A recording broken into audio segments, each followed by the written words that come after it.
என்ன என்று என்னுடைய தமிழ்நாட்டு முதலமைச்சர் திரு ஜோசப் விஜய் ஆகிய நான் என்பதை வாசிக்கின்ற போது அதை என்னுடைய இரண்டு கண்களாலும் பார்க்க வேண்டும் என்று ஆசைப்படுகிறேன். நேற்றைய தினம் நான் என்னுடைய ஒரு நிமிட உரையின் போது எங்களுடைய நெடுந்தீவை முடிந்தால் தமிழகத்துக்கு கொடுங்கள் என்று சொல்லுகின்ற அந்த ஒரு வசனத்திற்காக ஒட்டுமொத்த தற்குறிகளும் நேற்று கத்தியதை நான் பார்த்தேன். கத்துங்கடா, கத்துங்க, இதையும் கத்துங்க, இதுக்கு மேலேயும் கத்துங்க. இதை பற்றி நான் கவலைப்பட போறதில்லை. ஏனென்றால் அரசியலில் யாரும் கருத்தை தெரிவிக்கலாம். ஆனால் இன்று தமிழக மக்கள் ஒரு உணர்வுள்ள தமிழனாக நிரூபித்திருக்கிறார்கள்.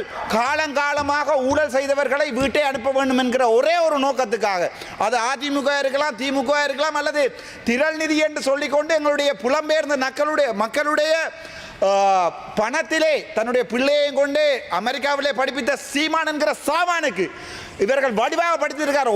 ஒரு கட்டுப்பணம் கூட திருப்பி இல்லை. தமிழ்நாட்டு மக்கள்